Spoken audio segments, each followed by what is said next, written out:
the season's success, winning the Premier League for the fourth time in a row. That's never been done before. This is still a strong season, maybe not as strong as previous seasons, but there's still things we can be happy about. Hey, he is. Yeah, bro. Like, you know how I feel about Pep Guardiola. But I was thinking about it the other day, and I was like, yo, I told myself before this season started, Pep Guardiola, look, if there's one thing we should respect Pep Guardiola for, is the fact that he came into quote unquote the best league in the world and turned it into a famous league. Yeah, true.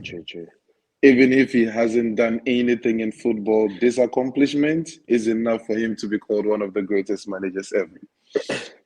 Yeah, what he did at Barcelona, I think that was enough for us to call him one of the greatest ever.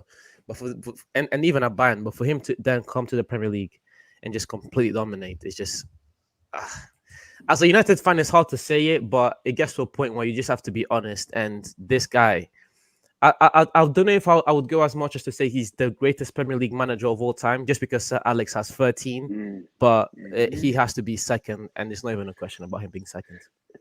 And how many years did Sir Alex use to gain 13 Premier League titles? How many what? Years. Did it take him? Did it take him to get 13 Premier League titles?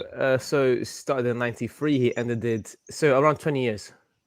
20 years. And how long has Pep Guardiola been at Manchester City so far? Since 2016, so that will be 8 years. 8 years. Yeah, bro. Like, you know how I feel about Pep Guardiola. But I was thinking about it the other day, and I was like, yo, I told myself before this season started, if this guy is able to win the Premier League this season, we have to have a conversation about his imprint in history. Like, and you know how I feel about Pep Guardiola, but yeah, we know. This is crazy. We know the hate towards Barcelona.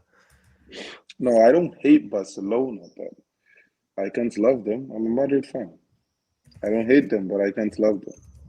And they are down bad, so I don't even want to say I hate them. Does City, so for example, because they've not been able to do as well in the FA Cup and Champions League, does that hinder the season in any way? Because in a way, they still got to the semi-final of the Champions League. They still got to the final in the FA Cup, and they've won the treble. So out of 10, what would you rate this season for City? Me personally, with the type of squad they have, I would rate it a 6-7 because I expected them to do better than what they did.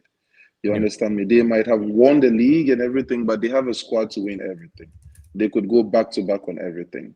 And you see the investments made in the squad. Seasons end and the squad is solid, but still there's 80 million investments in positions that don't even need further investments. So that shows the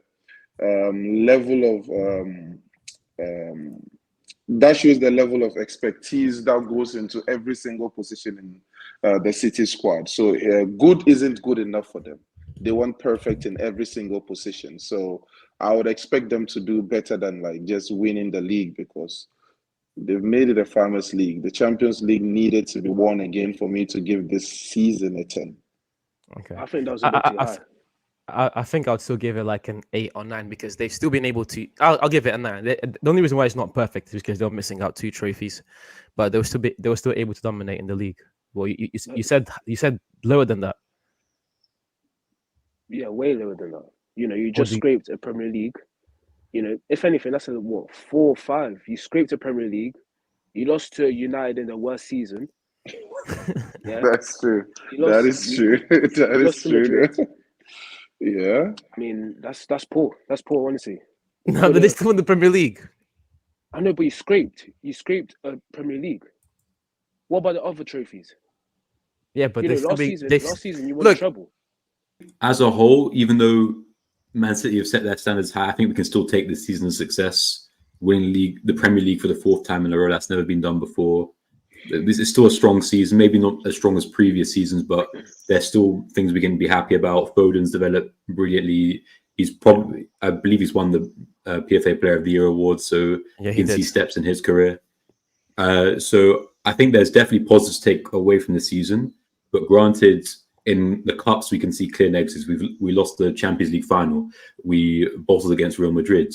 We lost in the Carabao Cup as well. We should be expecting more of ourselves in that regard. And even in the league, there were games that we lost where we didn't look good at all. So I think in like the Aston Villa game in the middle of the season where we got completely dominated.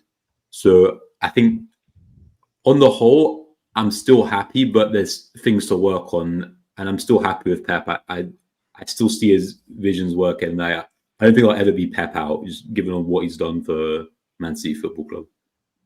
Yeah, I still think you guys are being too harsh on City. Like this team, they've only lost 3 games the whole season.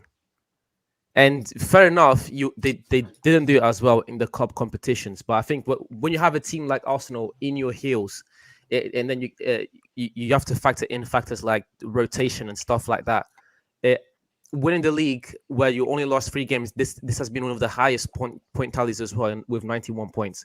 I still think this season's easily like a 9 or 8, 9 lowest 8 out of 10. But JVM, you see, when you reach a certain threshold in football, you can't be measured according to every other standard, and that is what Real Madrid is on. That is what some teams are on. Look, if we are going to be real, if Manchester United was any other team, we will just put Manchester United in the back burner for them to sort themselves out and come back on top, right? Yeah. But we still keep chastising them. You know why? Because they've reached a certain level of glory that, the slightest dip in form we talk about, and City has reached there. City is there now. You understand me? Remember the season we did everything, but we lost the league to Barcelona, and I told you guys it was a down season. The reason I think it was a down season is because I don't get the reason why in Barcelona's down season they're able to win the league ahead of Real Madrid. So to me, we bottled that season. You understand me? Because that is the level I put Real Madrid on. So Manchester City might have won the league. Bottling to Manchester United is unacceptable. Not this squad. Not this Manchester United squad. Let's be honest, not this Manchester United squad. Bottling the Champions League to Real Madrid when everybody thought it was your game to win. It was your game to dominate. Yeah. It's not acceptable. And mind you, if the roles were turned and we had a squad as strong as Manchester City and everybody thought we were going to win against Manchester City, it would have been 5-0. You know that. Okay. I don't know about that. Okay.